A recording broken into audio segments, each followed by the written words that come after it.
Buenas tardes, vamos a dar inicio al tercer encuentro del ciclo de clases abiertas entre dos. En general, este ciclo lo conduce el profesor Cristian Ramírez. En este momento él no va a poder estar acompañándonos, así que en carácter de directora del centro voy a estar conversando con las investigadoras Lenka Zaitsova y Cintia Carrió. El nombre de este tercer encuentro es Lenguas aborígenes, metodologías de abordaje, contextos y legislación. Y como les decía, nos acompaña la doctora Cintia Carrió, que es aquí de nuestra universidad, la Universidad Nacional Litoral, y también perteneciente investigadora del CONICET, y la doctora Lenka Zaitsova de la Universidad Palatsky de Olomouc, que nos está aquí acompañando en el marco del proyecto TransArch, que es el proyecto de memorias colectivas y usos subalternos, que coordina la doctora Analia Gerbaudo en el Litoral, y que está inserto en el Centro de Investigaciones Teórico-Literarias. Bueno, voy a comenzar una breve presentación de ambas, y luego vamos a dar inicios entonces a las preguntas. Lenka Zaitsova es licenciada en Filología Hispánica por la Universidad de Granada y doctora en Lingüística Románica por la Universidad de Olomouc, donde es catedrática de Lingüística Hispánica y entre 2018 y 2020 fue vicedecana de investigación. Es miembro también de la Academia de la Lengua Guaraní en Paraguay. Sus principales áreas de interés son el contacto de lenguas, especialmente entre el español y lenguas indígenas, la sociolingüística y las políticas lingüísticas. Ha realizado investigaciones sobre el bilingüismo paraguayo y sobre el contacto y el desplazamiento lingüístico en la comunidad de inmigrantes checos en Paraguay. Y ha editado los libros Lengua y Política en América Latina, Perspectivas Actuales, y Lenguas Indígenas de América Latina, Contextos, Contactos, Conflictos. Por su parte, Cintia Carrió es doctora en Letras por la Universidad Nacional de Córdoba, licenciada y profesora en Letras por la Universidad Nacional Litoral. Actualmente se desempeña como investigadora adjunta en el Consejo Nacional de Investigaciones Científicas y Técnicas. Además, es profesora asociada en la Cátedra Gramática del Español y jefa de trabajos prácticos en las cátedras Lingüística General y Didácticas de la Lengua y la Literatura, asignaturas correspondientes a las carreras de profesorado y licenciatura en Letras. Sus áreas de investigación son la gramática descriptiva de la lengua mocoví, familia Guaycurú, Argentina, y las variedades no estándar del español de Argentina. Asimismo, se preocupa por la reflexión en torno a la enseñanza de la lengua en los diferentes niveles educativos. Ha publicado artículos y libros vinculados a estas temáticas, como también acerca de la tarea de la investigación y la enseñanza de la lengua en escuelas secundarias.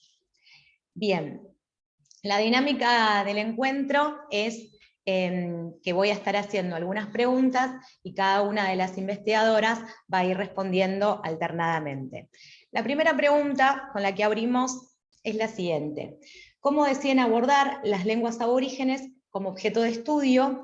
¿Y en qué medida esta decisión impactó, si es que lo hizo, en los recorridos personales más allá de los académicos?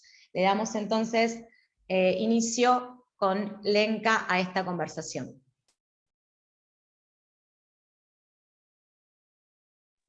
Lenka, está silenciada. Sí, ya. Muy buenas tardes a todos, a todas, a todos. Muchísimas gracias por la invitación a esta clase y muchas gracias también por acogerme acá en la Universidad Litoral en Santa Fe. Me encuentro aquí muy a gusto. Bueno, en cuanto a la primera pregunta, como se habrá escuchado, mi formación es de filología hispánica. Y yo en un momento de mis estudios de licenciatura, de repente descubrí que las lenguas indígenas se seguían hablando en América. Yo en aquel entonces era muy ignorante, yo no sabía eso y para mí siempre las lenguas indígenas en esa época o las lenguas amerindias, en esa época era algo histórico, algo que desapareció con los imperios azteca, inca, maya o con las reducciones jesuíticas de Paraguay y no sabía. Y eso para mí fue un descubrimiento impactante, ¿no? Y desde entonces siempre quería como saber más sobre el tema, estudiar más. Y cuando más sabía, entonces más me fascinaba el tema. Y por otra parte, a mí siempre me han llamado mucha atención las ideas de Edward Sapir y de Benjamin Lee Whorf, lo que se conoce bajo el término relativismo lingüístico. Y sobre todo en ese sentido de que cada lengua es una interpretación original del mundo y que en cierto sentido condiciona nuestro entendimiento de ese mundo. Y eh, por una parte me quedé como cautivada por esa riqueza de las interpretaciones posibles a las que ha llegado el cerebro humano a través de sus lenguas. Y también, sin embargo, siempre me llamaba siempre me llamaba atención ese esfuerzo, siempre en cierto sentido frustrado, de querer entrar en esas lenguas y mirar el mundo desde la otra perspectiva, ¿no? Pero que siempre queda allí, que por más que estudiemos, por más que sepamos sobre esas lenguas, siempre queda allí un secreto, algo que se nos queda cerrado si no somos hablantes nativos. Y bueno, eso también siempre me ha atraído muchísimo.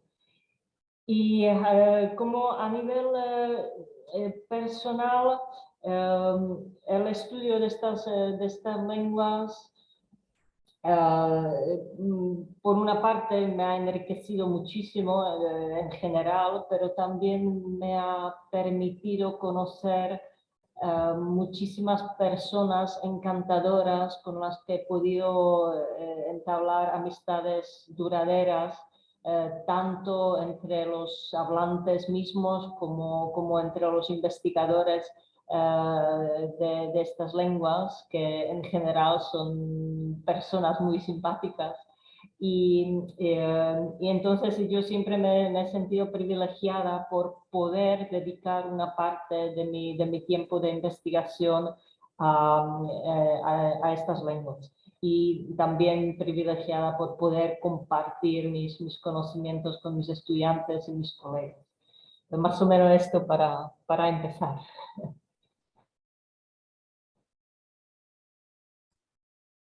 Bueno, continúo yo, ¿no es cierto? Buenas tardes y agradezco, me hago eco de las palabras de Lenka. Les agradezco la oportunidad, bueno, de conversar con Lenka, pero de conversar también con todos ustedes y de participar de este espacio. En mi caso es como el relato del otro lado del mundo realmente, porque en mi caso tiene que ver el inicio del estudio de las lenguas aborígenes tiene que ver más bien con una sucesión de casualidades. Pero para ser sincero tengo que remontarme básicamente a mi niñez, porque bueno, como he contado en otras oportunidades, cuando yo era muy chica mi mamá daba clase en escuelas aborígenes y me llevaba. Supongo que no había quien me cuide y entonces me llevaba con ella. O sea que en realidad las comunidades aborígenes en cierto sentido formaban parte de mi cotidianeidad. Al menos el conocimiento de que estaban, de que formaban parte del mundo y de la diversidad lingüística también, porque siempre las escuelas fueron como motores de revitalización de las lenguas y estas escuelas no quedaban fuera de esos propósitos. Y sí, luego, tal como plantea Lenka, cuando comienzo la carrera de letras, cuando avanzo en la carrera de letras, la oportunidad de formar parte de algunos equipos de discusión y de investigación hizo que me fuera perfilando para la lingüística y ahí un poco recuperar esas vivencias de la niñez y por qué no pensar el funcionamiento de otras lenguas. Entonces es como que el primer interés tiene que ver con, digamos, con la curiosidad, y luego sí me deslumbró esta realidad de no comprender absolutamente nada de lo que estaba escuchando. La lengua mocoví es una lengua que ciertamente no estaba muy documentada, entonces costó comenzar a recuperar bibliografía, no había bibliografía en español, entonces todo era como un descubrimiento, todo era un deslumbramiento y era un descubrimiento. Entonces empezar a armar como ese rompecabezas y querer describir la gramática de esta lengua tipológicamente tan distinta se transformó en algo fascinante. Pero por otro lado, y tal como planteó Lenka también, el tipo de trabajo que implica el estar, digamos, el analizar estas lenguas, nos obliga, en cierto sentido, a trabajar en territorio con otros ciertamente muy distintos, radicalmente distintos a nosotros. Y bueno, siempre comento que mi mayor desafío fue justamente poder reconocerme yo como otra, ¿sí? Y no juzgar las visiones del mundo desde mi propia visión. Eso en términos antropológicos, pero también en términos lingüísticos. Porque otro de los desafíos siempre fue dejar de buscar las categorías del español en esta otra lengua y entender que el español no era el parámetro, no era el centro.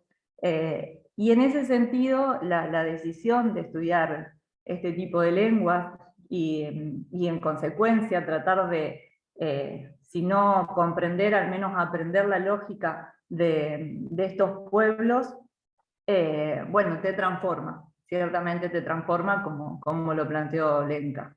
¿Sí? Y con el paso de los años uno va aprendiendo también que la inteligencia no necesariamente está dentro de la academia, que la inteligencia pasa también por otro lado, y que hay intuiciones lingüísticas fascinantes de gente analfabeta, y eso necesariamente transforma tu forma de ver el mundo, de ver la academia y de ver tu propia investigación, ¿no?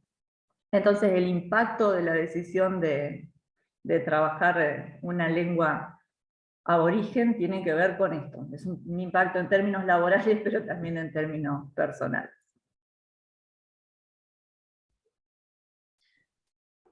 Sí, estaba pensando bueno, lo diferente del acercamiento, ¿no?, al objeto que plantearon, lo interesante que allí se plantea también. Y en función de esto último que estabas diciendo, Cintia, tiene que ver el próximo interrogante, ¿no?, esta cuestión de la dimensión ética que atraviesa toda labor de investigación, y en este caso tratándose de una lengua otra, pero además también de una lengua minoritaria, y con muchas otras cuestiones ahí asociadas, que vos ahí despuntabas en lo que estabas explicando. Entonces, en este punto, la pregunta tiene que ver con eso, ¿no? ¿Qué postura toman ante esto, ante esta cuestión de investigar una lengua que no es propia desde la academia también? Sí, desde ese lugar además, ¿no? Bueno, el vínculo, en mi caso particular, el vínculo con el objeto de investigación, en este caso con la lengua, es un vínculo de amor-odio constante, ¿sí? Constantemente. Como todas las pasiones, porque uno se termina apasionando por lo que hace. Lo primero que tuve que entender en realidad es que en determinado momento de mi vida esto se transformó en un trabajo, y que tuve que verlo así, como un trabajo, no como una pasión. Además, digamos, en todo caso era un plus lo de la pasión, pero era inicialmente también un trabajo. Y entonces tenía que entender eso, digamos, ¿no? Más allá de la pasión y del entusiasmo, es un trabajo. Pero además, la particularidad de este tipo de investigaciones tienen que ver también con que, si bien uno toma como objeto de estudio una lengua, la lengua no vive sino en los hablantes, ¿sí? En este tipo de investigaciones, cuando trabajamos con lenguas vivas, con lenguas poco documentadas o poco descritas, ¿sí? Entonces, el trabajo es necesariamente con los hablantes, porque esto, la lengua vive en los hablantes. Y esa necesidad que te plantea el propio trabajo de necesitar del otro para avanzar en la investigación, pero a su vez o sea, te genera una deuda, ¿no? ¿Sí? Pensando en la dimensión ética. Hasta que en determinado momento uno entiende también, dado que esto es un trabajo, que la deuda es en cierto sentido mutua.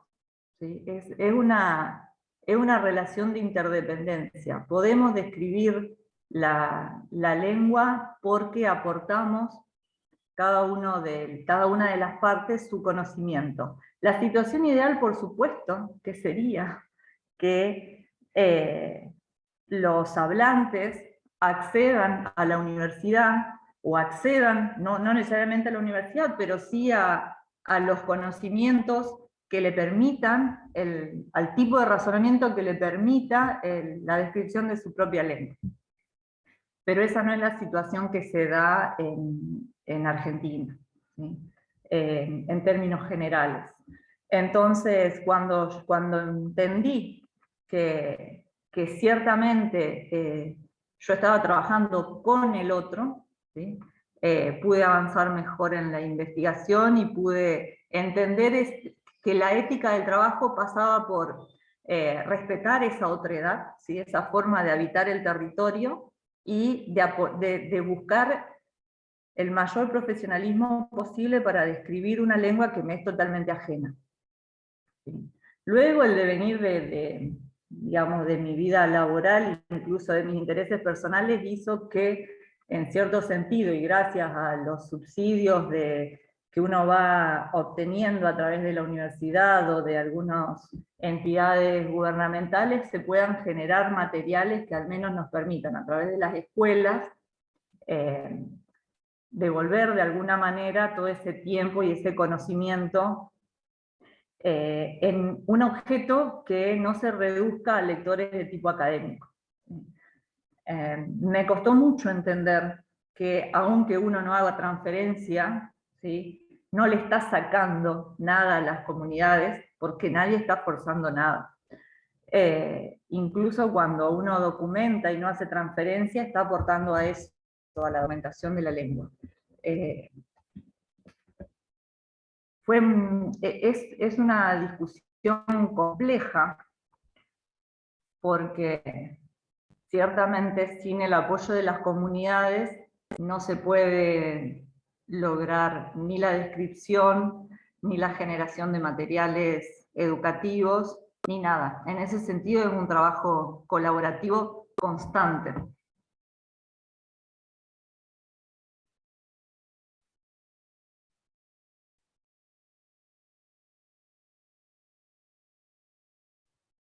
Gracias, Cintia.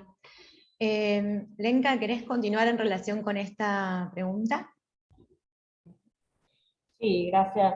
Yo quisiera subrayar una cosa que dijo Cintia al principio, lo que una lengua vive entre sus hablantes. Y eso yo importante darse cuenta que las lenguas siempre son una creación colectiva y a la vez un organismo vivo, y que en realidad nadie puede poseerlas ni conocerlas de una manera completa, ni los hablantes nativos ni los hablantes no nativos, los que estudian esas lenguas, ¿no? Y entonces, eso, yo creo que eso es lo importante, que incluso como que ningún individuo de una comunidad lingüística se puede sentir como el poseedor, ¿no?, de esa lengua, y que siempre ese conocimiento se da en una comunicación, ya en una comunicación entre los hablantes nativos o en una comunicación con los que vienen desde fuera y estudian esa lengua. Yo personalmente siempre he sentido un profundo respeto y agradecimiento a todos mis informantes, no solamente por los conocimientos lingüísticos que me hayan otorgado, sino también por el tiempo que han pasado conmigo mismo y bueno, y siempre los he considerado como aquellos tesoreros de las lenguas y siempre he pensado que, bueno, yo que vengo a esta parte como una extranjera, que quizás el mismo interés mío por estas lenguas puede despertar el interés entre ellos por conocer las lenguas y por seguir hablándolas, ¿no? Porque a menudo estamos hablando sobre lenguas minorizadas, sobre lenguas que están en vías de, bueno, de desaparición o por lo menos se están dejando de usar y que a veces este impulso externo y bueno, que viene aquí alguien que se está interesando puede causar, ¿no? Puede como despertar el interés en los hablantes a ver, por hablarlas, ¿no? Por seguir hablándolas. Bueno, gracias. Sí, estaba pensando en esto que planteaban las dos, ¿no? Y que en estos casos, que en el caso de este objeto, es muy problemático, como planteaban ambas. Y sobre todo, Cintia, en esto que decías, ¿no? De sentir que aún cuando no se haga transferencia, no se le está quitando nada al otro. Eso, digamos, es... a mí me quedó como muy presente en lo que vos estabas diciendo, pero, y también al mismo tiempo esta cuestión de qué necesaria también es la articulación, ¿no? Y cuando se puede hacer esa transferencia. Recuerdo también que en el segundo encuentro de este año estuvieron Micaela Lorenzotti y Lucila Santomero, también en relación con trabajo de campo, sobre todo Micaela, que lo planteaba en este sentido. Entonces, ahí cuando se pueden hacer materiales para las comunidades, también adquiere otro matiz estas investigaciones. Y en relación también con esto de los debates y de lo que se va suscitando hoy en día en las comunidades, es que tiene que ver la tercera pregunta, que es de acuerdo, digamos, a cómo ustedes ven estos diversos nombres que se les da a las lenguas de los pueblos originarios, qué postura toman en relación con eso, qué les parece, cómo impacta en sus propias investigaciones, ¿no? Este debate que hay hoy en día y estas discusiones acerca de cómo nombrar. Bueno, voy a tomar la palabra, porque para mí esto es una cuestión sumamente interesante que me ha llamado mucha atención últimamente, ¿no? Porque si uno empieza a leer la literatura tanto científica como no científica, como por ejemplo los textos legislativos de los que yo me ocupé en los últimos años, entonces enseguida se da cuenta de que hay casi una infinidad de términos que se utilizan para referirse a estas lenguas y que yo creo que en general de buena fe quieren sustituir, por supuesto, aquel término histórico, erróneo, denigrante, que por suerte ya no se usa desde hace mucho, que es el término de indio. Y así en diferentes contextos, diferentes lugares han surgido términos como lenguas indígenas, lenguas originarias, lenguas aborígenes, lenguas ancestrales, lenguas autóctonas, lenguas vernáculas, lenguas nativas, lenguas amerindias, lenguas indoamericanas y probablemente algunas más. Y cada uno de estos términos tiene sus propios problemas, cada uno tiene sus matices semánticos diferentes, y por supuesto el problema es que muchos de estos términos que en principio eran neutros, entonces otra vez con el tiempo se adquieren un matiz valorativo, hasta peyorativo, difamatorio. Y, por ejemplo, fíjense en el término indígena, ¿no? Que originalmente es un término latino que simplemente significa nacido en el lugar, ¿no? Y eh, y, y originalmente no hay ningún significado, digamos, peyorativo en este término, pero por supuesto, a pesar de eso, hoy en día ya para muchos es un término con el que se sienten molestos, ¿no? Y bueno, es que el problema no son los términos lingüísticos, sino el problema está en la sociedad, que sigue despreciando a algunos y, por supuesto, así pone valores despectivos a los términos que antes no los tenían. Bueno, si debo decir una opinión personal sobre esta terminología lingüística, porque claro que como digamos, científicos necesitamos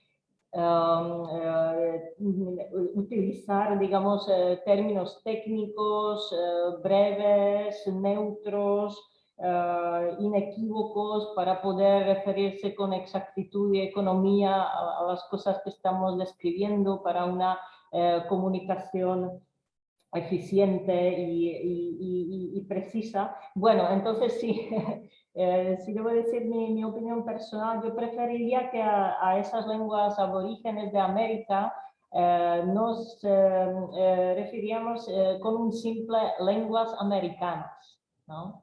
Porque igual hablamos en lingüística sobre lenguas africanas, lenguas australianas, lenguas europeas, y es que en realidad cualquier otro nombre me parece en cierto sentido una perpetuación un poquito de un pensamiento colonialista.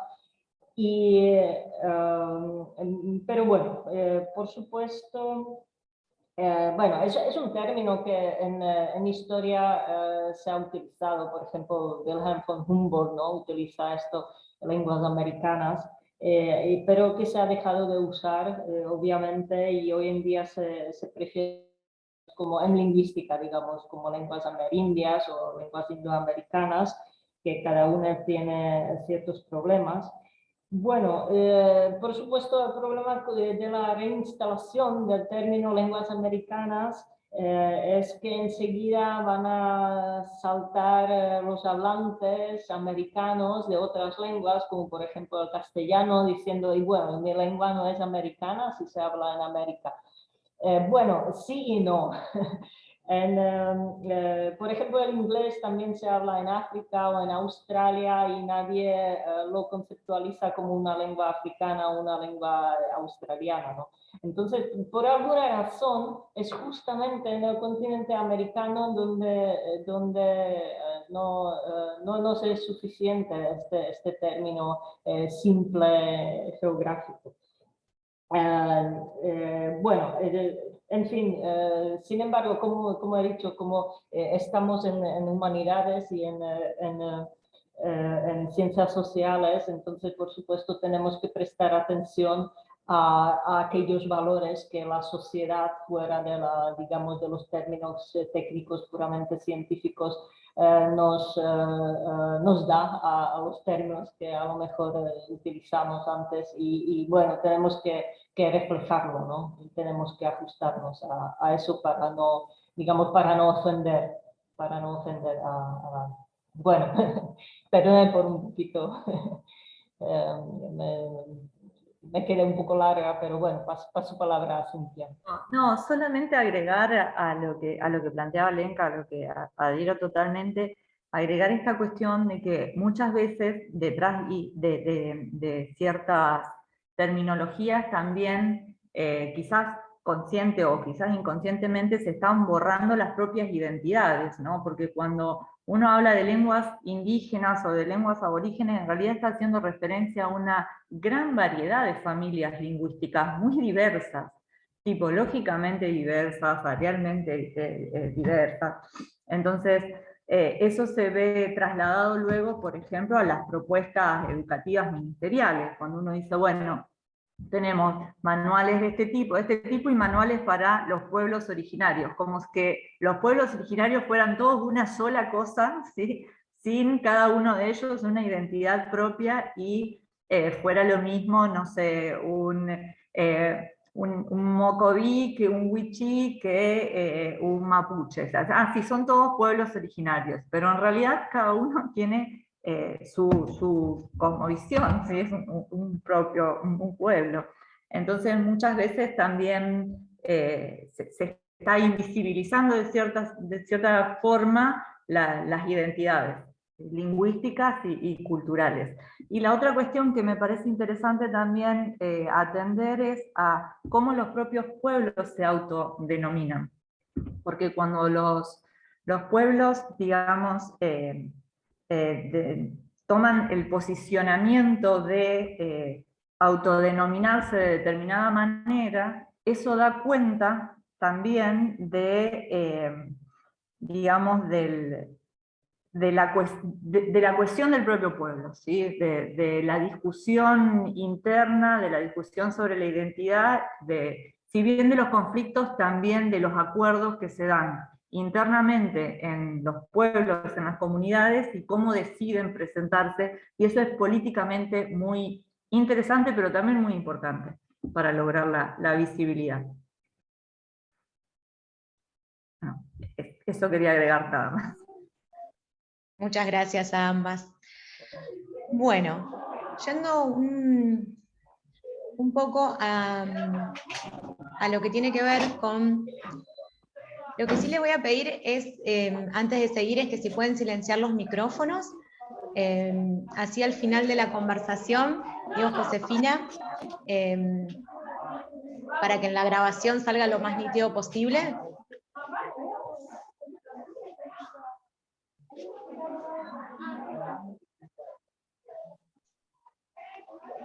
Josefina, ¿podrías silenciarte? A ver si yo puedo. Ahí está. Bien, disculpen. Es porque después cuando subamos la grabación queremos que se escuche lo mejor posible para todos aquellos que estén, que quieran verla. Bien, entonces, decíamos, respecto de la cuestión metodológica, nos interesa conocer de qué manera construyen sus datos y qué rol ocupan los informantes claves en las mismas. No sé si comenzaría Cintia. Comienzo yo, sí, a contarles breve y rápidamente cómo es un poco la forma de trabajo. En investigaciones que apuntan básicamente a la descripción de la gramática de la lengua, ¿no? Lo que primero que tenemos que tener en cuenta es lo que planteábamos antes, en la segunda de las preguntas, y que tiene que ver con que en realidad la lengua está en el otro, ¿sí? La lengua está en los otros, por lo que una de las herramientas fundamentales que tenemos los lingüistas, que es la introspección, no contaría en este caso, ¿sí? No podemos hacer uso de la introspección, y eso es un gran obstáculo para los lingüistas, porque uno no puede pensar en cuál es la semántica de un término, cuál es la intencionalidad de una frase, porque ciertamente no tiene ese conocimiento. Entonces, toda la búsqueda es con el otro. Es algo así como tengo que hacerle preguntas al otro, tengo que saber qué preguntarle, porque, a ver, sabiendo qué estoy buscando, tengo que saber qué preguntarle para ver cuál puede llegar a ser la respuesta que obtengo. Siempre cuento la anécdota de que cuando algunos de mis maestros mocovíes, de mis informantes clave, me decían, ante una solicitud, ellos me decían depende, ¿sí? ¿Cómo se dice tal cosa? Y depende, yo ya sabía que tenía toda una tarde de trabajo para saber de qué podía depender, ¿sí? Podía depender de tantos rasgos distintos, y ahí es cuando entonces uno hace, digamos, recurre a los conocimientos teóricos o sobre otras lenguas para, bueno, acotar un poco las posibilidades de qué depende, ¿sí? Cómo se dice tal cosa, ¿no? Pero bueno, la forma de trabajo es, sobre todo de las lenguas poco documentadas, lo primero que uno siempre hace es buscar, rastrear lo que ya está hecho, el estado de la cuestión. Si hay documentación, hay un gran avance. Y este tipo de investigaciones es colaborativa en ese sentido. Siempre decimos, los lingüistas que trabajamos con este tipo de lenguas, es que es muy importante valerse de los aportes anteriores, porque si no es un continuo comenzar de nuevo.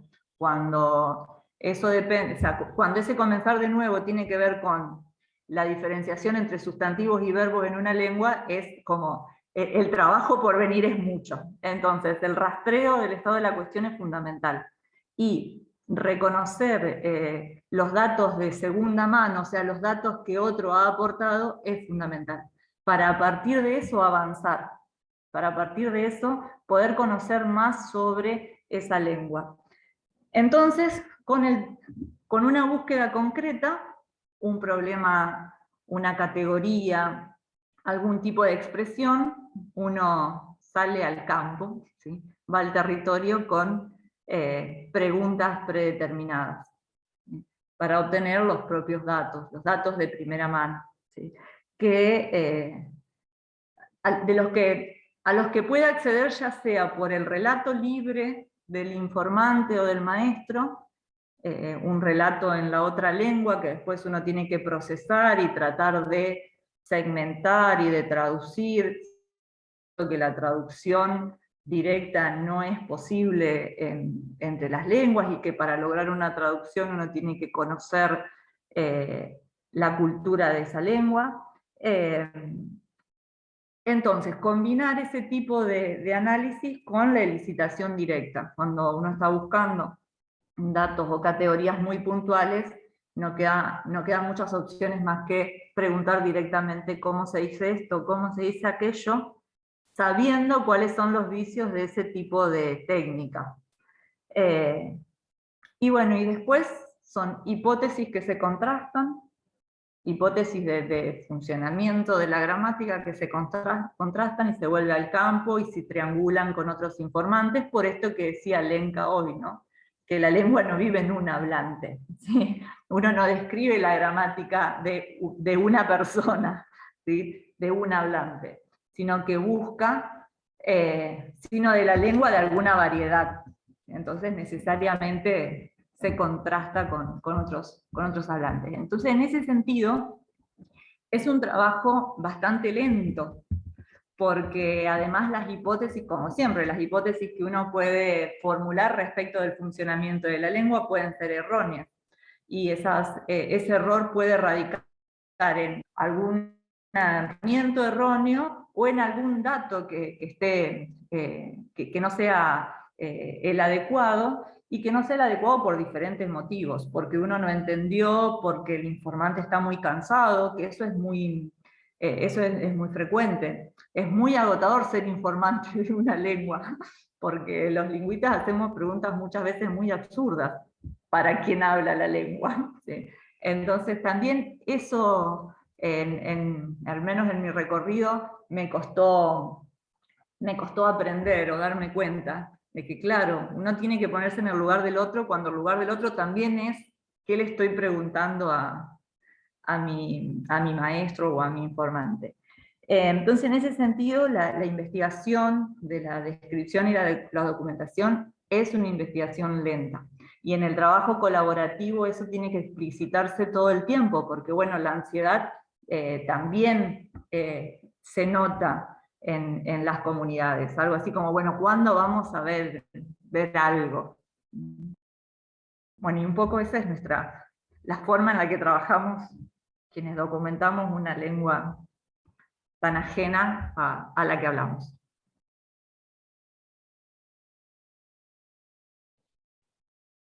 Bueno, Yo quería añadir solamente una cosita muy breve, porque lo que ha descrito Cintia fue, digamos, muy, muy completo. Y es que para mí este trabajo con los hablantes, con mis informantes, siempre ha sido una serie de sorpresas y descubrimientos sobre digamos, las cosas que yo pensaba que eran, digamos, 100% comprensibles y triviales y que tienen que todo el mundo lo entiende igual. Entonces, de repente siempre descubría, digamos, que no, que es posible interpretarlo de una manera completamente diferente. Y que eso, y que las preguntas que suelo hacer en realidad son muy poco precisas y eso, y abiertas a tantas interpretaciones diferentes que yo nunca jamás me había imaginado. Bueno, nada.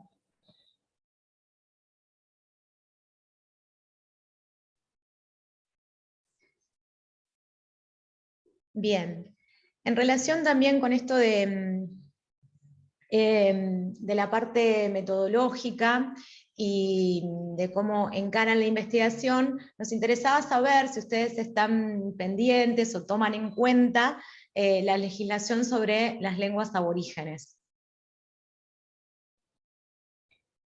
Bueno, voy a empezar yo porque yo en últimos años me dediqué bastante a este tema, pero en realidad ya cuando empecé mis investigaciones por allá en el año 98 y el trabajo de campo en 2001 en Paraguay, entonces mi primer enfoque fue sociolingüístico, lo que yo en esa época sobre todo estaba investigando eran las actitudes hacia el uso del guaraní, del castellano, hacia la educación bilingüe en Paraguay, que en esa época justo estaba pasando una etapa muy importante de una reforma educativa bilingüe nacional y con mucho movimiento. Y allí siempre el tema de la legislación formaba una parte muy importante digamos, del estatus percibido de la lengua guaraní, ¿no? Porque era una época cuando el guaraní recién se cooficializó por la nueva constitución en Paraguay, recién se adoptaron las leyes sobre la educación bilingüe, y entonces, y eso siempre impactaba mucho en los hablantes mismos, ¿no? Y bueno, claro que con esta legislación después siempre está la cuestión si esa legislación se cumple o no, y que todo está muy bonito sobre el papel, pero luego la realidad es otra.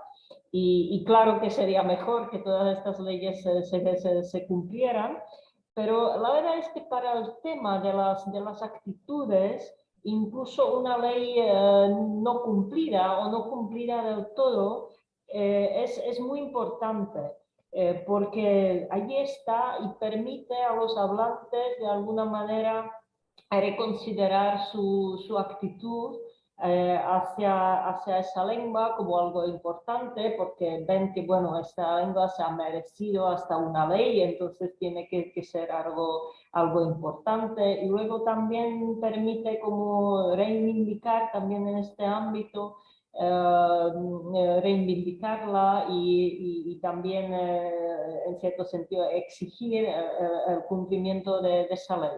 Entonces, para mí eso incluso una ley que no se cumple es importante, ¿no? Es importante y veo su enorme impacto que puede tener en los hablantes, en esa, digamos, estima, cómo estiman eso. Bueno. Paso la palabra a Cintia. Sí, muchas gracias. Sí, dos cositas nada más agregar, porque en realidad en el equipo de investigación en la que trabaja en profundidad la legislación es Micaela, que está acá con nosotros, así que no no puedo hablar demasiado sobre el tema. Sí, es fundamental conocer las legislaciones porque es necesario conocer cuál es el statu quo de los derechos lingüísticos de las personas con las que trabajamos, que los derechos lingüísticos no son ni más ni menos que derechos humanos, digamos. Y también porque eso viene de la mano de la legislación educativa, o al revés, la legislación educativa viene, ¿sí?, a colación de la legislación sobre los derechos lingüísticos.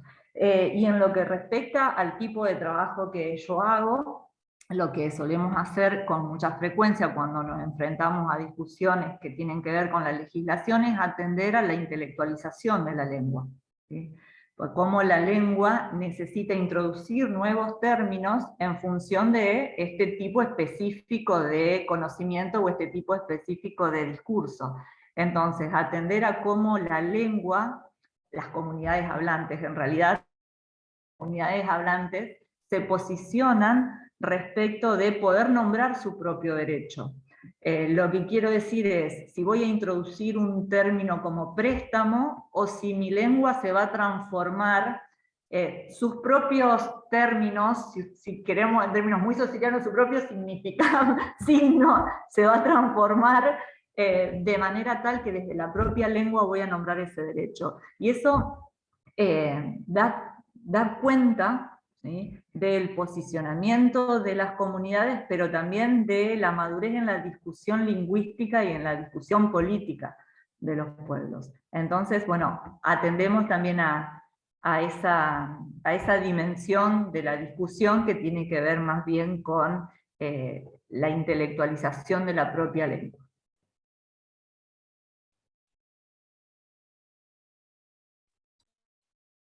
Bien, muchas gracias a ambas. Y ahora, digamos, una última pregunta antes de abrir la conversación. Yo tengo otra más, así que, pero bueno, vamos a plantear esta última que tiene que ver con el lugar de la enseñanza, ¿sí?, de las lenguas aborígenes en sus prácticas como profesionales docentes. ¿Qué nos pueden decir al respecto? Cintia, ¿comenzás vos? Sí, yo empiezo. Habría que ver, ¿no es cierto?, si la pregunta tiene que ver con nuestra propia práctica docente o con la enseñanza de la lengua objeto, digamos, que serían como dos cuestiones distintas. Respecto de la lengua objeto en sí, creo que es sumamente importante retomar la pregunta sobre la dimensión ética de la investigación. Creo cada vez tiendo más a pensar que en las ciencias humanas solemos confundirnos respecto de qué es un trabajo colaborativo. ¿Sí? Si nosotros entendemos que hacemos ciencia básica, eso quiere decir que luego otro puede tomar esa posta y hacer algo con eso que logramos descubrir o discutir. En ese sentido, por ejemplo, diseño de materiales educativos e incluso legislativos podrían tomar como base, ¿sí?, seria las documentaciones sobre las lenguas.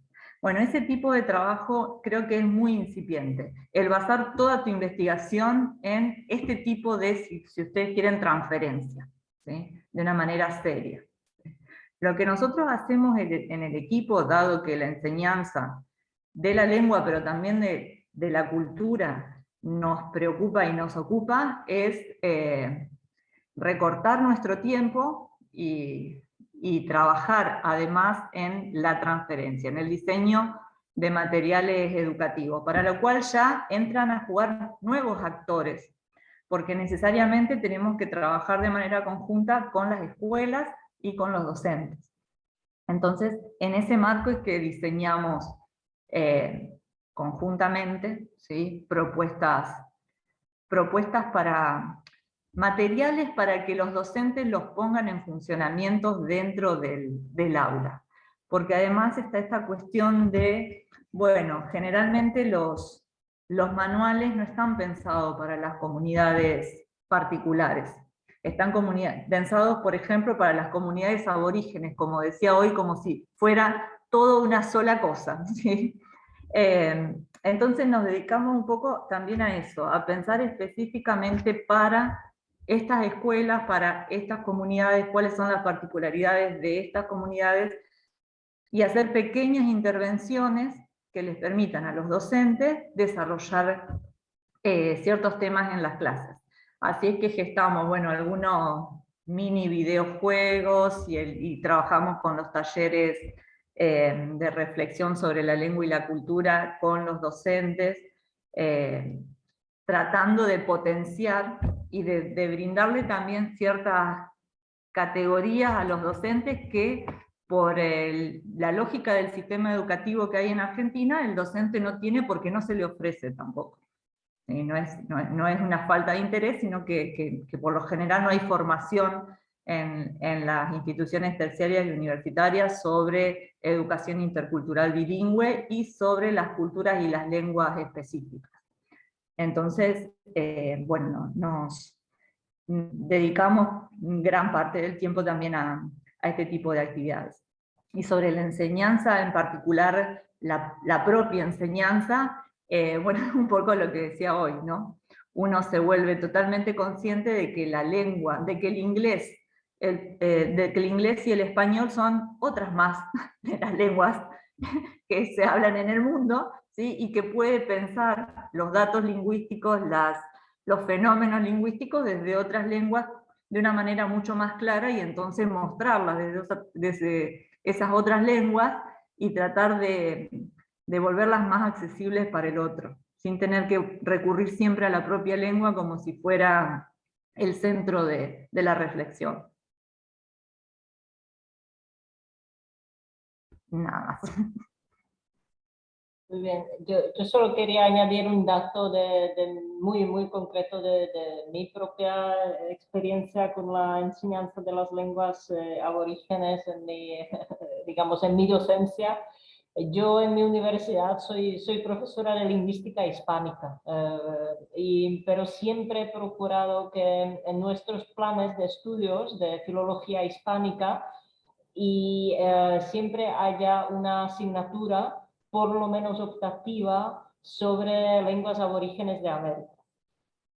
Porque yo creo que, y no hay muchas filologías hispánicas por el mundo que incluyan, ¿no? esta asignatura en su currículum, ¿no?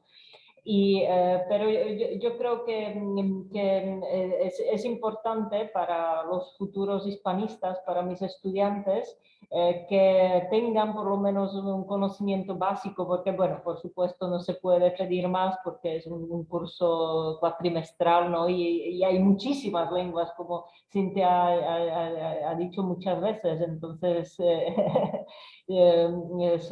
son muchísimas. Y entonces, pero por lo menos ese conocimiento básico que es importante no solamente para entender la formación de algunas variedades del español en América, sino también para entender una parte importante de la cultura de los diferentes países americanos, ¿no? Y entonces por allí yo trato de aprovechar lo que he podido aprender para transmitirlo a los estudiantes. Y la verdad es que cuando esta asignatura se abre, entonces siempre hay mucho interés, entonces se apuntan muchos estudiantes y les interesa mucho, ¿no? Y por allí entonces también creo que estoy despertando su interés por el tema de la lingüística también en general, porque por supuesto cuando tienen que comparar un análisis morfológico de una palabra en náhuatl con su sistema incorporante polisintético de hasta 19 posiciones morfológicas diferentes posibles, y luego, por ejemplo, con las fonéticas complejas, tonales, por ejemplo, de las lenguas mixtecas, zapotecas, ¿no? Porque, bueno, normalmente llegan a la universidad pensando que la única lengua tonal en el mundo es el chino, ¿no? Pero luego descubren que no, que entre las lenguas americanas hay un montón de lenguas tonales que incluso son capaces de distinguir más tonos que los 4 tonos del chino. Y bueno, y así continuando, ¿no? Entonces es para ellos un descubrimiento de un mundo completamente distinto. Y bueno, y es muy gratificante eso. Bueno.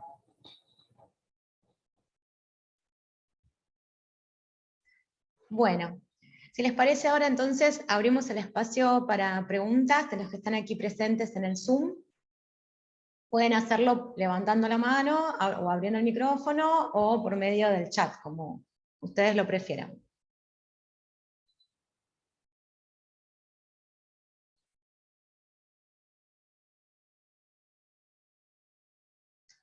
Bueno, mientras esperamos, yo tengo una pregunta que les quería hacer mientras las escuchaba, y que bueno, quería primero terminar con las que ya habíamos pautado con ustedes y demás, antes de pasar a decirles. A mí me llamó mucho la atención esto que hablábamos de los informantes clave y la relación con la dimensión ética, y es algo sobre lo que me gustaría que pudiéramos seguir hablando un poco más. Yo pensaba, y también respecto de esto que también decían de la articulación, ¿no? Sobre todo en el caso de Cintia, que tiene su grupo de investigación, que están muchas veces preparando materiales para las escuelas secundarias. Entonces, en este punto, a mí me interesaba saber cómo ustedes eligen, cómo seleccionan esos informantes claves, en este punto, el trabajo que realizan con las escuelas primarias y secundarias, y sobre todo con esto que vos mencionabas, Cintia, que son los maestros, eso por un lado, y también me interesaba mucho esto que también planteaba recién Lenka, en función de las acciones que hacen cada una de ustedes, que bueno, que son, diría Ana Gerbaudo que está acá, nanointervenciones, ¿no? Esto de poder, por una cuestión, digamos, en la que creen y en la que trabajan e investigan, que sus alumnos de Cialenca puedan acceder a este tipo de formación. Cintia también mencionaba esto de que, bueno, esos materiales se presenten y puedan ser un insumo para los docentes, y cómo eso, y también en relación con nuestra propia universidad, nuestro propio plan de estudios, ¿no? De cómo eso es en parte un trabajo, como decían antes, incipiente, a realizar y a realizar todos los días, antes de que forme parte, digamos, de una política educativa, o que forma parte de una política educativa, pero en principio, como ustedes lo plantean, y como también lo podemos ver en nuestras propias prácticas, es bastante tangencial. Bueno, esas dos cuestiones, relacionadas evidentemente con la enseñanza, que es lo que más me motiva. Lenka, ¿querés comenzar vos? Bueno, respecto de concretamente la pregunta, así como sintéticamente sería cómo se eligen los informantes, ¿sí? Es una pregunta interesante porque ciertamente es muy conflictiva, ¿sí? Y eso depende mucho de las comunidades. Muchas veces uno no elige los informantes, sino que la comunidad designa. Y depende mucho de la lógica de funcionamiento de cada comunidad. Porque las comunidades, como todos los grupos sociales, tienen su propia, digamos, su propia lógica de funcionamiento. Y no todas funcionan de la misma manera. Entonces, como todo grupo social, hay rivalidades, hay rispideces y hay afectividades involucradas, ¿sí? Y queramos o no, nosotros siempre somos un factor externo que llegamos a la comunidad de alguna manera a romper ese equilibrio, ¿sí? Y eso puede ser visto de manera positiva o de manera negativa, puede ser valorado de una manera o de otra. Entonces, los informantes, en mi experiencia personal, bueno, como decía hoy, hay una sucesión de causalidad, de casualidades, porque ciertamente yo empecé trabajando con las comunidades cercanas a donde yo vivía, porque de hecho soy del norte, ¿no? vengo del norte. Entonces eso es bastante determinante. Yo empiezo trabajando en mi propio lugar de origen. Eso en cierto sentido facilita mucho las cosas, porque sos ajeno pero no sos extraño. Pero en muchas otras comunidades, no en las que me ha tocado trabajar a mí, el sistema de funcionamiento es distinto. Y son las autoridades de la comunidad quien designa con quién podés trabajar y con cuánta gente podés trabajar. Y eso no se consensúa, eso se adopta. Si a vos te designan un informante, tenés que trabajar con ese informante. Eso tiene que respetarse. Ahora, en términos de la investigación, puede ser un poco contraproducente, porque cuando vos tenés reducido el número de informantes, pasa lo que decía un poco Lenka hoy, ¿no? Que terminás describiendo la gramática de ese hablante, ¿sí? Cuando no tenés la posibilidad de triangular, tu investigación se ve afectada de esa manera. En mi caso particular, como trabajamos con distintas comunidades también, siempre en el área de la provincia de Santa Fe, bueno, pues, tenemos con más posibilidades de triangular también. Y digo, trabajamos en la provincia de Santa Fe porque reconocemos diferencias en la variedad de Chaco, que es digamos, como la otra gran zona en la que se habla la lengua que trabajamos.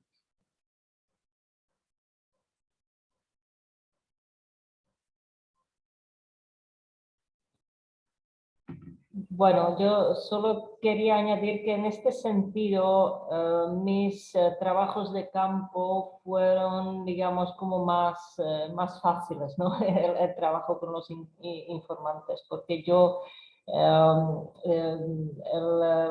los trabajos que yo hice no,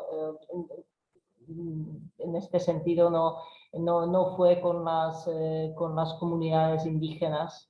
Entonces no tuve que respetar todas estas relaciones muy complejas que existen allí. Entonces los trabajos que yo hice era sobre todo con los hablantes de guaraní, que por supuesto eran en general los paraguayos no indígenas. Y también luego otro trabajo que ya no es sobre una lengua indígena, pero también era un trabajo lingüístico con la gente, eran en esa comunidad de inmigrantes checos, ¿no? Y entonces allí, por supuesto, estos hablantes eran más abiertos y más o menos la metodología es la que se en sociolingüística, o bueno, en ciencia, la que se suele llamar bola de nieve, ¿no? O sea que de un hablante llegaba al otro hablante. En el caso de mi trabajo sobre actitudes lingüísticas en guaraní, allí tenía como predeterminado qué tipos de hablantes quiero conseguir según los criterios sociales, ¿no? Las variables sociales. Entonces, cuántos tengo que tener de una cierta edad, de un cierto nivel de educación, cuántos tienen que ser mujeres, hombres, de qué lugar tienen que ser, etcétera. Y allí simplemente con estos criterios preestablecidos, entonces intentaba encontrar la gente que se prestaba a las entrevistas. Y como por supuesto los hablantes son muchísimos, entonces si uno no podía o no quería, entonces podía acudir al otro. En caso de mi trabajo con los inmigrantes del Checo, allí el único criterio es que conozca por lo menos algo del checo, ¿no? Porque por supuesto también era de diferentes generaciones y había gente que hablaba perfectamente, ¿no? Conservaba la lengua en su integridad y había otros que simplemente recordaban saludos, etcétera. Pero bueno, allí por supuesto la gente, porque también a ella misma le interesaba, entonces se prestaban a esas entrevistas sin ningún problema. Entonces eso yo tuve el trabajo mucho más fácil que Cintia.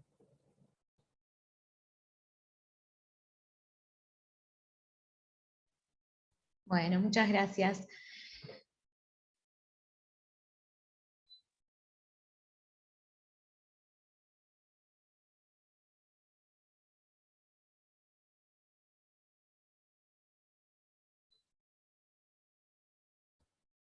Había una segunda parte de la pregunta, Dani, pero yo no Sí. la retuve. No, está bien. Yo no, porque no las quiero cantar. No, la segunda parte de la pregunta tenía que ver con esto, ¿no? O sea, si más allá de los resultados de investigación que ustedes pueden publicar en revistas especializadas, esto que planteábamos antes, si además encuentran otros espacios, ¿sí?, en los cuales poder difundirlos, en ese punto, ¿no? Porque bueno, a partir de lo que iban diciendo, es como que no me quedaba claro. Sí sé, por ejemplo, en el caso de Cintia, que conozco mucho más, porque bueno, trabajamos en la misma universidad, que tenés proyectos de investigación con relación a diferentes escuelas educativas, pero más allá de esos proyectos que muchas veces están aquí anclados en la universidad, si además de eso hay como una escucha, y lo mismo en relación con Lenca, por parte de la política educativa provincial, en este caso, ¿no?, de los actores de esa política educativa provincial. En eso fundamentalmente pensaba, ¿no?, en esta cuestión de la insistencia en poder articular, de la preocupación por eso, ¿no?, si había esa escucha o no, porque no me quedaba demasiado claro eso en lo que ibas explicando. Sí, te agradezco la pregunta, Dani. La articulación con los diferentes actores, digamos, en este caso, bueno, estatales, desde la jurisdicción que sea. En general, al menos en nuestra experiencia personal, habría dos cuestiones. Hay un gran desconocimiento respecto del desarrollo de conocimientos sobre los pueblos originarios, y muy específicamente sobre los estudios lingüísticos. ¿Sí? En general, los políticos creen que sobre las lenguas originarias nadie está haciendo nada, en el sentido de nadie se está ocupando de las lenguas en tanto que conocimiento, preservación y demás. Por lo tanto, ese desconocimiento conduce a que no se los tenga en cuenta al momento de diseñar políticas públicas. Nosotros como equipo tuvimos acercamiento a diferentes gestiones, pero ciertamente todas fueron frustradas. Incluso interactuando con las comunidades, todas las comunidades manifiestan la importancia de la documentación y la revitalización de las lenguas. Pero bueno, no es una prioridad. Porque hay otras prioridades, justamente. Es importante, pero hay otras prioridades. La tierra y el trabajo siempre es prioritario. Entonces, también entendemos que al momento de discutir, las prioridades son otras. Pero hemos acercado, nos presenciamos en los diferentes en las diferentes instituciones gubernamentales de distintos signos políticos, y nos atendieron muy bien, pero no vemos repercusiones de trabajo. Generalmente las barreras son burocráticas. Falta poder de decisión, pero aun cuando lo haya, todo se reduce a, digamos, a la voluntad de las personas, y hay muchas trabas burocráticas con las universidades. Y eso dificulta la articulación. No es falta de voluntad, sino que en todo caso es falta de voluntad de destrabar el sistema. Y respecto de, si vos nos preguntás, por ejemplo, en términos de nuestro propio trabajo, cómo evaluamos nuestro propio trabajo, bueno, en nuestro caso particular, para nosotros la gran pata flaca es el acompañamiento constante al dentro del aula, que se nos vuelve difícil porque, bueno, no podemos hacer todo, eso es cierto también, pero podemos hacer materiales muy lindos que no sirven para nada si nadie los usa. Y eso, eso se transforma digamos, nos conflictúa, digamos, ¿sí? Es verdad que los últimos 2 años, con la pandemia de por medio, no se pudo hacer demasiado, pero estamos en el momento en que nos planteamos eso, de qué manera podemos acompañar. Si bien vieron que la vida a uno lo sorprende, te llegan WhatsApp de maestros o docentes que te piden, que te cuentan lo que hicieron, que a partir de lo que les llevaste pudieron desarrollar tal cuestión, y en ese sentido, como dice Analía, las nanointervenciones a veces suceden y uno ni siquiera se entera, y eso es interesante. Bueno, muchas gracias, Cintia, por esta respuesta. Y en el caso tuyo, Lenka, también iba direccionada para allí, porque vos decías esto de tu trabajo en la universidad, ¿no? Y a mí me interesaba saber si este es un trabajo tuyo, digamos, aislado, o, digamos, si está dentro de un programa, porque decías hace un rato que es una materia cuatrimestral, digamos, que le acercás a los estudiantes. Entonces ahí, digamos, cómo es la relación con las lenguas americanas, cómo es esa inserción de su estudio dentro de la Universidad de Olomouc. Muy bien. Bueno, yo en realidad quería hablar un poquito sobre, bueno, brevemente sobre, digamos, dos ámbitos de, quizás de, digamos, a ver, esa transmisión de estos conocimientos, porque en realidad uno es eso, en mi universidad, y enseguida voy a entrar en eso, y luego otro, en realidad con mis trabajos sobre el guaraní paraguayo, yo siempre trataba de entrar en las discusiones con diferentes actores allí en Paraguay en el tema de la estandarización de la lengua. Y bueno, no sé si conseguí o no conseguí, pero yo veía esas discusiones y intercambio de mis puntos de vista y de otros como muy importantes, porque yo viví justamente esa época cuando, y bueno, sigue siendo, ¿no? Un debate muy, a veces muy dificultoso, ¿no? Entre diferentes corrientes, digamos, y que trabajan en este tema, ¿no? Y por supuesto, guaraní es una lengua grande de origen amerindio, aunque ya por supuesto no una lengua indígena. Y hay todavía mucho por hacer si es que Paraguay realmente quiere utilizar esta lengua como una lengua oficial.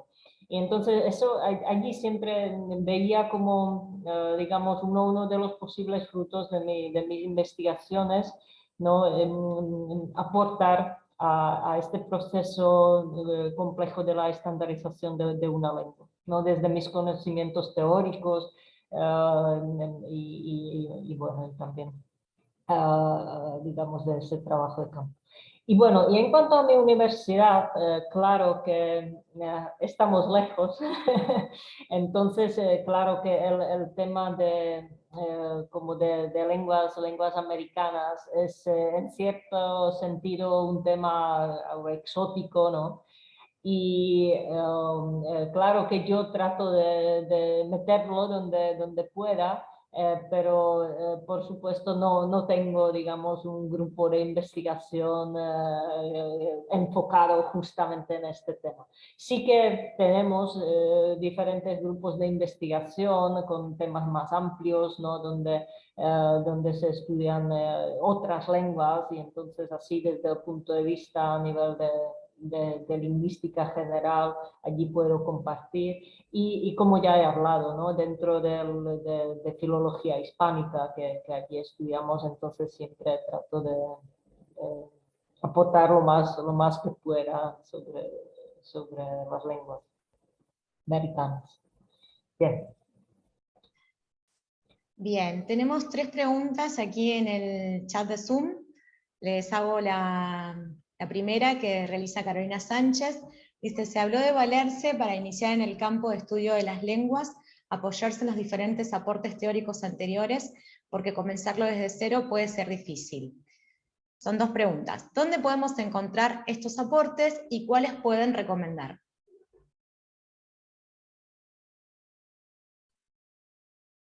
Bueno, es que en realidad cuando uno no busca aportes, ¿sí?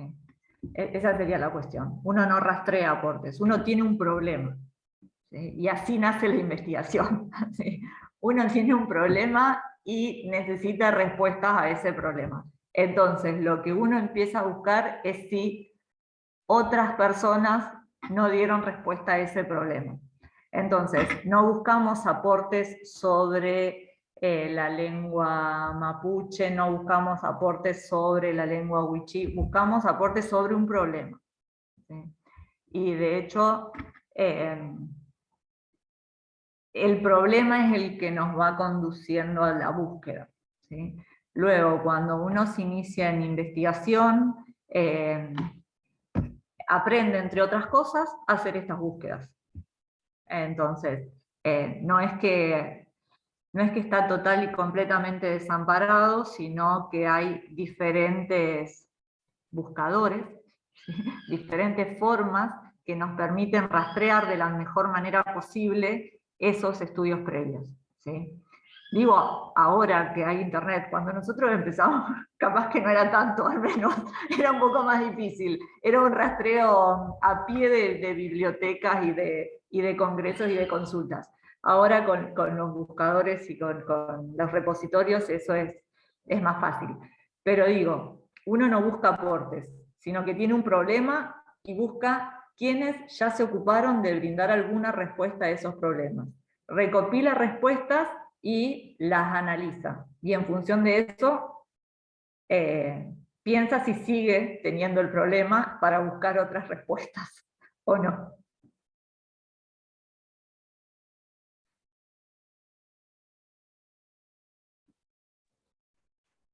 Yo estoy completamente de acuerdo con Cintia, pero a pesar de eso quisiera llamar la atención de que hay también ciertas bibliografías especializadas muy útiles, muy puestas al día, que se pueden consultar por internet y que allí por sí se buscan así fuentes concretas sobre temas concretos relacionados con lenguas indígenas. Se pueden encontrar con, por ejemplo, a mí siempre me ha sido sumamente útil el diccionario bibliográfico de Allen Faber, que es muy completo. También tiene una página web, Wolf Dietrich, en Alemania, que también trae muchas fuentes. Pero por supuesto son fuentes bibliográficas y entonces luego a veces es otro asunto conseguir los textos, ¿no? Eso a veces puede ser muy complicado. Bueno. Gracias. La segunda pregunta de Emiliano Medina dice, buenas tardes, yo quería preguntar, además de que son grandes transmisiones de saberes y valores, ¿por qué debemos de considerar que es importante preservar las lenguas indígenas?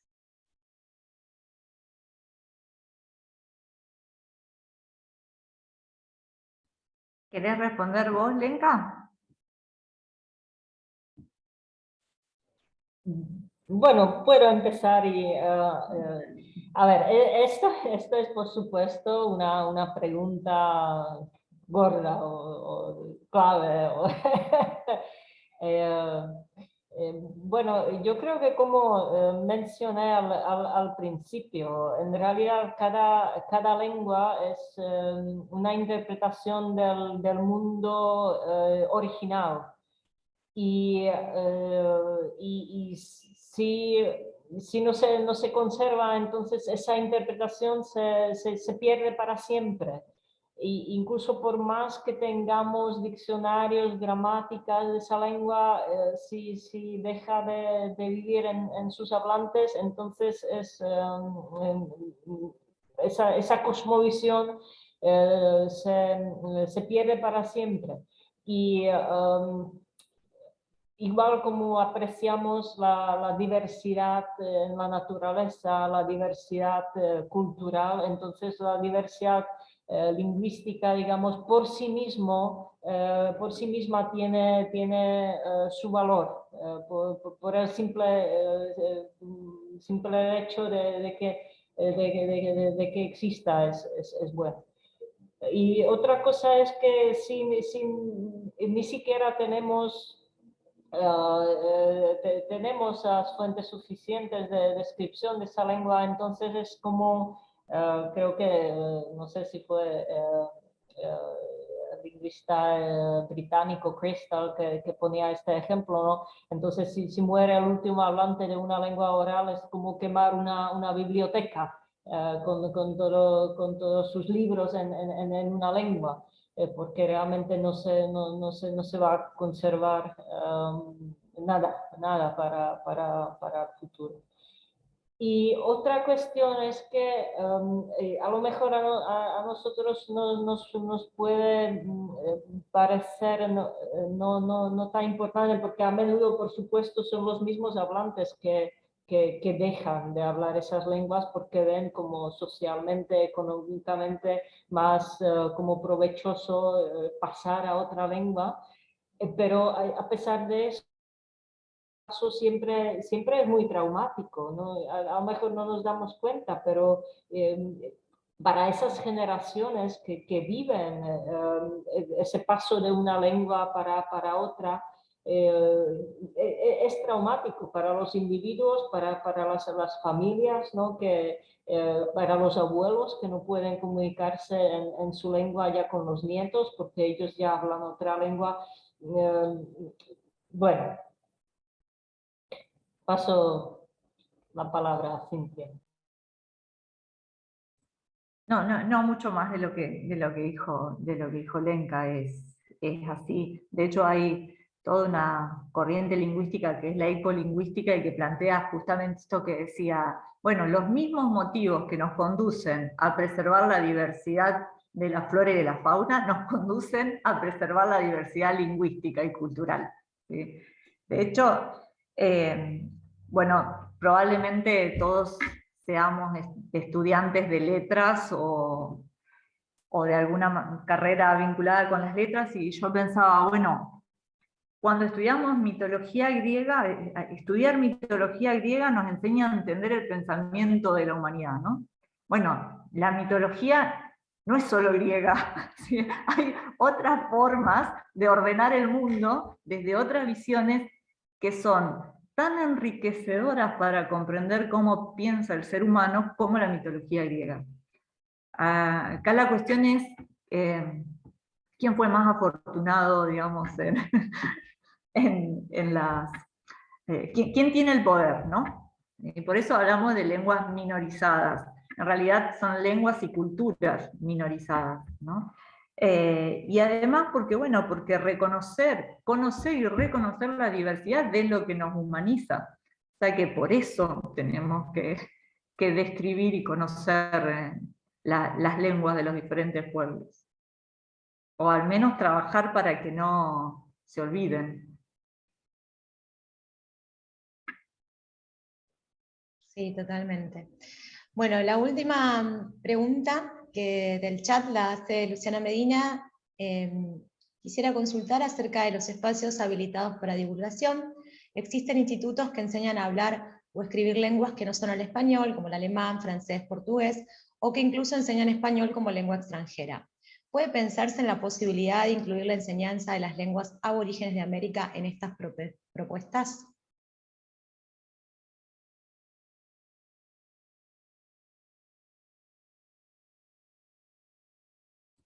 Bueno, eso depende mucho de cada lugar, ¿no? No sé, Lenka ya nos contará qué sucede allá. Bueno, la respuesta es sí, se puede, claro, poderse se puede. El tema es cuáles son los obstáculos, ¿sí? De hecho, en la UBA se enseñan lenguas, se enseña inglés, alemán y también se enseña la lengua com y la lengua mapudungún, si mal no recuerdo. Y creo que también el quechua santiagueño, sí, creo que sí, no recuerdo bien, pero quiero decir, en su oferta de la Escuela de Lenguas, digamos, o el Instituto de Lenguas, en su oferta también tiene lenguas de pueblos originarios. Luego, para hablar de Argentina, ¿no? Porque también depende mucho de la situación de cada país. Y eso, por supuesto, que viene de la mano de cuán funcional es la lengua de la cual estemos hablando. No solo no solo qué número de hablantes tenga esa lengua, sino cuán funcional sea esa lengua. Es decir, cuánta presencia constante en la vida cotidiana de las personas tiene la lengua. ¿Sí? Cuanto más vital la lengua, más posibilidades va a haber de que esa lengua pueda ser enseñada, porque eso quiere decir que además de tener hablantes, esos hablantes, vamos a decirlo un poco toscamente, usan la lengua en diferentes contextos y constantemente. Entonces eso vuelve menos complejo la posibilidad al menos de la enseñanza. Luego está esta otra cuestión que viene un poco de la mano de lo que decía Daniela hoy respecto de la articulación con los órganos del Estado, que es que enseñar una lengua no es algo fácil. Si no, no tendríamos las carreras de letras, digamos, los profesorados de letras. No basta hablar una lengua para poder enseñar la lengua. Esa es la cuestión. Uno necesita primero poder lograr cierta reflexión sobre la lengua y luego tomar ciertas decisiones que tienen que ver con una enseñanza más gramatical, una enseñanza más comunicativa, cuáles son los objetivos por los cuales se está aprendiendo o enseñando la lengua. Es decir, no basta ser usuario de la lengua para enseñar la lengua. Estas eran nuestras grandes discusiones con el Estado. ¿Sí? Que sea hablante de la lengua no quiere decir que tenga la posibilidad de enseñarle al otro, ¿sí? Esa lengua, ¿no? Y por eso muchas de las propuestas del Estado fracasan, porque creen que con ser hablante, o sea, que ser hablante es suficiente para poder enseñarle al otro. Entonces, bueno, lo que hace falta en todo caso es formar a profesores hablantes, ¿sí? Pero formarlos además de manera tal que puedan reflexionar lingüísticamente y volver enseñable ese objeto, ¿sí? para poder volverlo aprendible, digamos. En ese sentido creo que falta mucho trabajo. No sé qué pasará allá, Lenka, cómo es la situación, pero... Bueno, claro, la didáctica de las lenguas es toda una ciencia, ¿no? Y por supuesto las lenguas grandes y económicamente importantes tienen esta parte muy desarrollada. Y claro, aquí esto es otro tema. A nivel de las universidades sí que se pueden encontrar cursos de las lenguas en concreto. A nivel, digamos, ya para un público no académico más amplio, eso, como también ya ha dicho Cintia, depende muchísimo de los países, ¿no? Por ejemplo, en Perú, en Bolivia, sí que hay cursos de quechua, de aymara, o en México náhuatl también para no hablantes de esa lengua que ya tienen, digamos, los profesores buena preparación y también esa capacidad en didáctica de esas lenguas. O bueno, el caso de guaraní, por supuesto. Y aunque allí incluso se puede ver como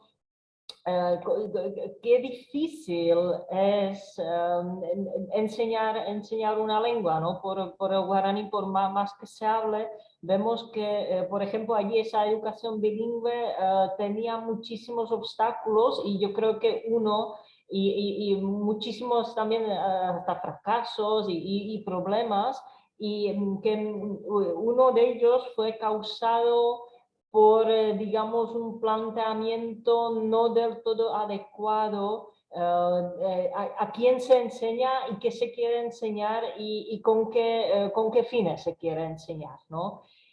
Porque, por supuesto, allí en principio, más o menos la enseñanza del guaraní que se daba en las escuelas, entonces era más así de un guaraní, digamos,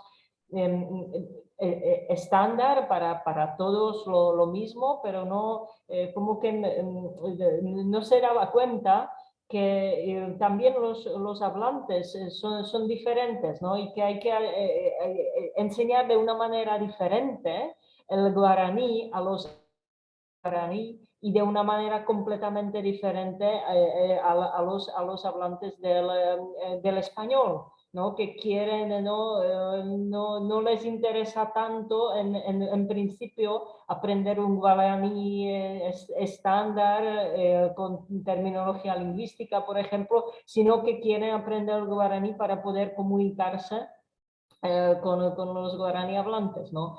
Y yo creo que en esto, digamos, el sistema más complejo y más completo, más elaborado, yo creo que he visto con la enseñanza de la lengua vasca, ¿no? del euskera, ¿no? Que realmente cuando ellos empezaron a revitalizar la lengua y a promover el vasco estándar, entonces realmente los diferentes tipos y planos de estudio de la enseñanza de este vasco estándar pues era muy bien pensado a quiénes está dirigido o con qué fines, ¿no?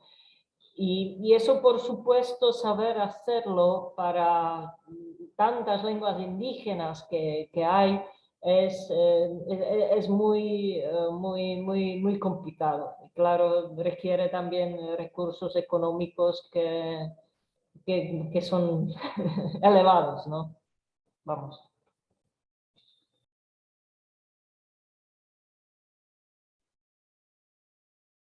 Bueno,